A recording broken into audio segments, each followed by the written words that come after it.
Hey, I'm Lucy and welcome to Dissectologists. Today I'm talking with Gamel, or Meezy, the founder of Unified Pieces. This conversation is going to be about art, about visibility, and about what happens when the images we piece together reflect a wider range of stories. So thank you so much for taking the time to talk with me today. Oh, thank you. Thank you for having us. We appreciate you and your podcast and everything. What inspired you to start Unified Pieces? I've been puzzling all my life, but definitely when COVID started back up, I picked up the hobby hardcore. I started getting really addicted to them, so I will order a lot of brands. But one thing I noticed in ordering, I didn't see a lot of good representation for us. So I had this poster hanging up on my wall, and while I was puzzling, I was like, man, that would be a cool puzzle right there, So that kind of sparked the idea. And that was like a Dilla poster that I had. So I was like, y'all don't see none of that stuff. Because when I was looking for puzzles, I couldn't find anything that I wanted to puzzle, especially as a guy. Oh, that totally makes sense. I didn't even think of it from that angle. So, Even some of my Asian and Latino brothers and sisters wasn't getting their representation too. So there was a couple of brands that had some street art, but I want to see some graffiti puzzles. I want to see, or even like the hip hop edge, you don't see a lot of hip hop puzzles in the diaspora. So just being able to bring that genre to the puzzle world too, a good representation of all of the good minorities in my circle. very much respect that and love that. Previously, we lived in Washington, D.C., and one of the neighborhoods we were in was north of Massachusetts. They had this like walking path, and artists would come and they do street art. Yeah, and it's like sometimes those things, especially with those installations, sometimes those things go away, and it'd be dope to kind of preserve that. Yeah. Yeah, I just noticed a lot of different dope artists out there. What does it mean to preserve something that was really never meant to last? Yeah, it just allows, that type of art to get appreciated, framed.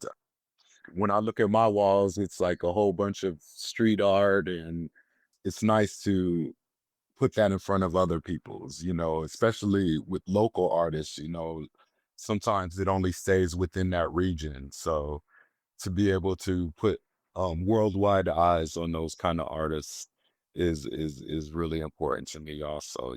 So that's really cool. So, puzzles are something people gather around. What does it mean when the imagery reflects culture, identity, and like lived experience? Oh man. I think it just brings yourself into it, especially because, puzzling is a universal thing from old to young. It definitely puts you in a meditative state. It puts you together with people. It's good quality time. It helps regular people, autistic people, everybody. So for a person to feel represented in a puzzle was important to us too. Do you kind of see puzzles as this quiet cultural artifact? Like, in other words, something that tells a story about whose art gets reproduced? Yeah, I mean, because it's usually the people who have the ability, time, and want and need to do it.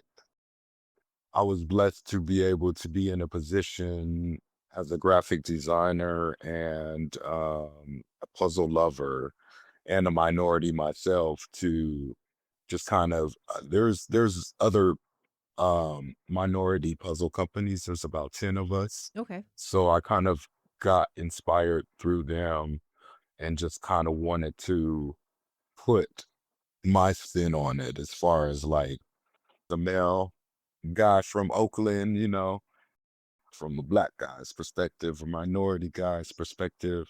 My husband usually like isn't, interested in I haven't gotten him there yet, but the other day when I Hmm. was showing him the sneaker and he's a sneaker junkie and I was like, "Check this." Exactly. And he was like, "Oh, okay." Like all of a sudden it clicked for him that like, okay, I might play around with something like that. There's a lot of male puzzle lovers out there, and I got a lot of friends that don't puzzle that picked up my puzzles and puzzle for the first time, just based on the imagery. So Is it all street art from like Oakland artists, or is it like a little bit of a mix up there? it's a mix. When I first started, my first collection was like my immediate friends in Oakland. The second collection, I kind of branched out a little bit. And this third collection, I went and reached out to more well-known artists. So we got a couple of bigger names now, but still keeping it street and keeping it funky and still representing a lot of the local artists that we have here. Street art and graffiti is so public. It's bold, it's very communal, and it's art form. So, as a graphic designer, how do you kind of approach that, like translating it into this boxed puzzle? Well, all art and good art for puzzles, bold street art is kind of lends to being on puzzles too, because there's a lot of good elements to puzzle from. But What would you say you've learned then from the artists that you end up collaborating with? just being able to collab on some pieces, like taking their artwork and making it puzzle ready. Because it's one thing having a good piece of art, but it's another thing having a good art for a puzzle. What kind of feedback have you received from customers who like are finally seeing something that reflects them? Oh man, just we vended Black Joy Parade yesterday, and that was just like a joy because last year we had officially launched on Black Joy last year. Just hearing the feedback from all of the people who bought last year to this year and seeing the amount of return customers that came back. Some even commented that they came to Black Joy just to get another puzzle. I was like, whoa, just some of the stuff that we heard is, just being able to see representation of me on a puzzle or, for like your husband representing the sneakerheads or for my hip hop heads, them being able to, have artists that they look up to and being able to have them on a puzzle that usually wouldn't be on a puzzle. Everyone is happy to be represented. What is you said Black Joy? Is that what you called it? What is that? Yeah, that is a parade out here in Oakland that they have every year, and it's a Black Joy parade. So basically, all things in the diaspora of blackness is usually represented there. So yeah, that was like a very cool event that they have out here in Oakland. Do you see your brand Unified Pieces as filling a gap? Or do you think that all of this is maybe starting a larger shift in the puzzle industry? I see both. So definitely in the beginning it was definitely filling the gap, but I was hoping it would cause a larger shift. What were the biggest challenges in launching a brand that maybe doesn't follow the traditional visual template?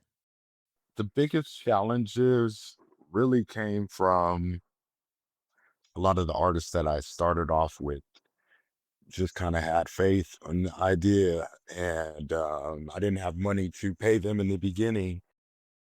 So just the faith in the idea that, hey, when I get it, I will be able to pay you, and then having the faith and me coming through with my word.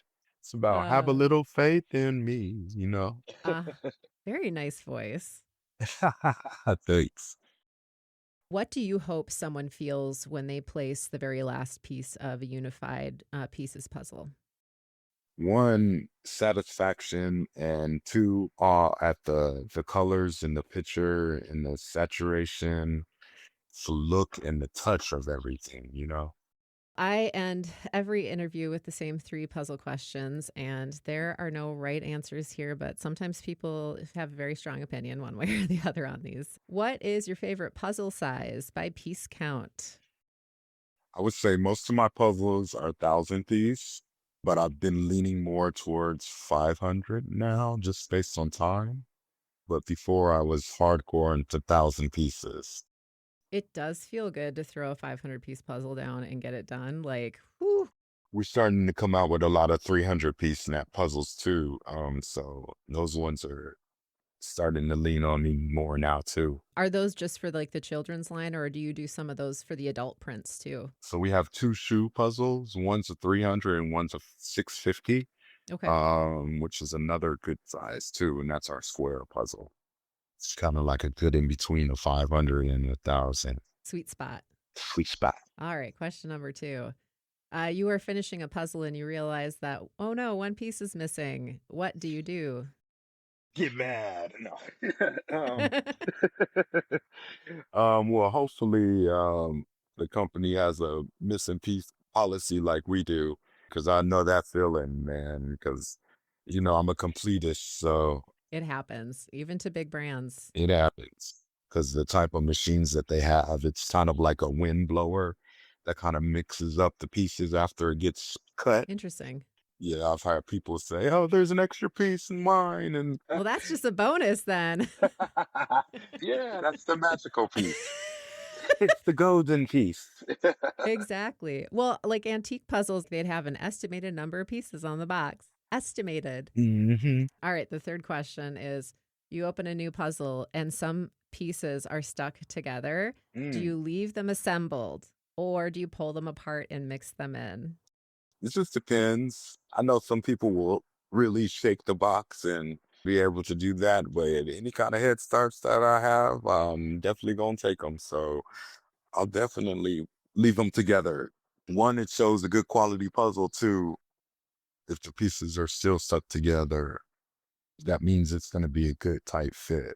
That's a really positive way of looking at it, is like that means the puzzle quality is good. I never thought of it that way. You're the first person to say that. That's quite interesting, actually. Like I said, the wind blows the pieces, so if the wind doesn't get it and shaking it through all of that time, doesn't get it, then okay, that's really good quality, it holds together. Oh, man. Well, Gamel Meezy James, thank you so much for spending time today with me. This has been fun. Lucy J, you have been the bomb.com. So thank you for spending time with me. Well, you're too kind. And to everyone listening, however you puzzle, however you solve, you're doing it the right way.